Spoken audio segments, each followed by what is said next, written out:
Want to know what really happens while burglary takes place? And I'm not talking about TV shows with flashing lights and dramatic music.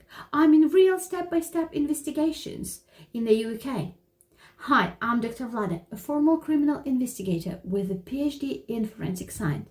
And this video, I walk you through the real steps taken during a crime scene examination after burglary. Not the dramatic TV version, but how it happens in real life. Let's begin.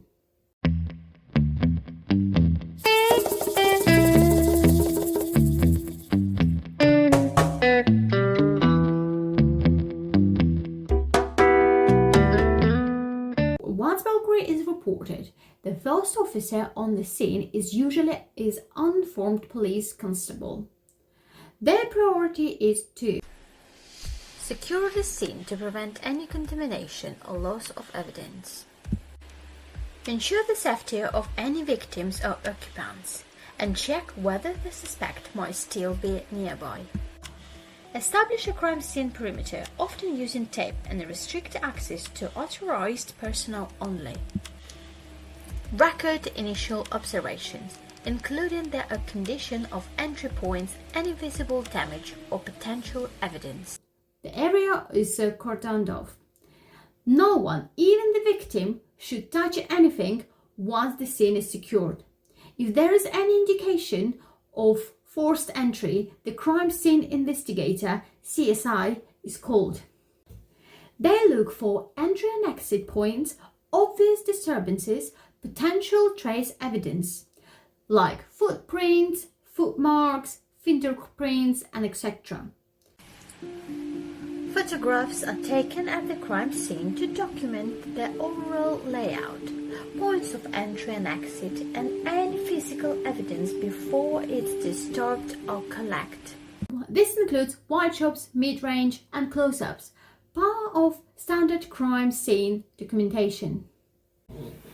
Evidence is collected in a specific order, from fragile to stable. Here is what commonly collected in burglaries. Fingerprints on windows, door handles, drawers, or other touched surfaces. Tool marks left on locks, doors, or windows from forced entry. DNA evidence from blood, skin cells, touch DNA, or saliva.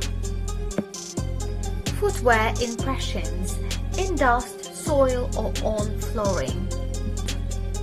Trace evidence. Fibers, hairs, or paint chips transferred during entry of movement. TV or digital evidence from nearby cameras, smart doorbells, or alarm systems.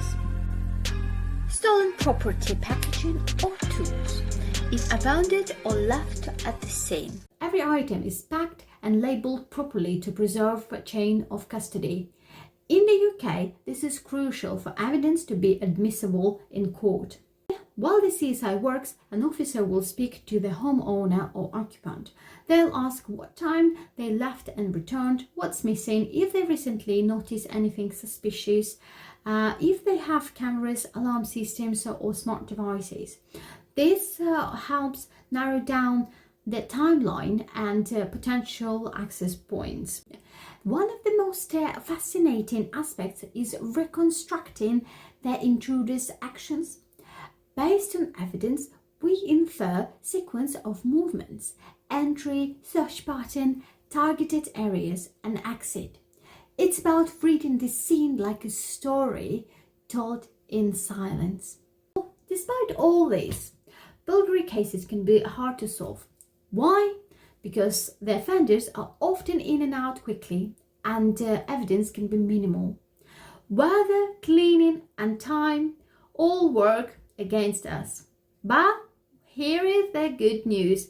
Still, one fingerprint, one flake of skin, or trace of footwear can be enough. Once the evidence is analyzed, it becomes part of the Crown's case. Expert witnesses, like myself in the past, explain the findings in court. Accuracy, clarity, and impartiality are key. Let me tell you about a real burglary case I investigated back when I worked as an investigator in Ukraine. It's a great example how physical evidence can speak louder than words. A man broke into a secured attic belonging to a telecom operator. He climbed up, broke the padlock and got inside. Once there, he used garden shears to cut and steal a large amount of communication cables.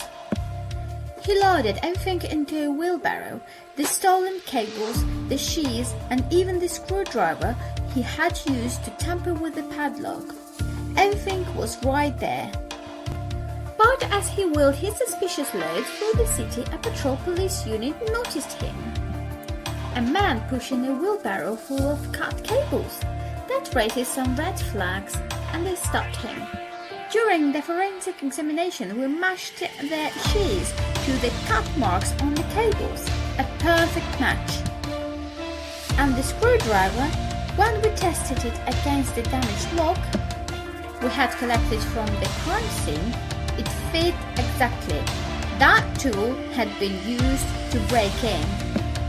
This case was solved not by witnesses or confession, but by trace, toolmark and common sense policing.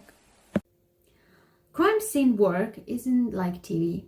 It's slow, detailed and often invisible to the public eye. But it's critical. Every burglary is more than a property crime. It's a human story and science helps tell it. If you find this journey into forensic burglary investigations insightful, don't forget, like, subscribe and leave your questions below. Forensic science is a powerful tool and I'm here to break it down for you.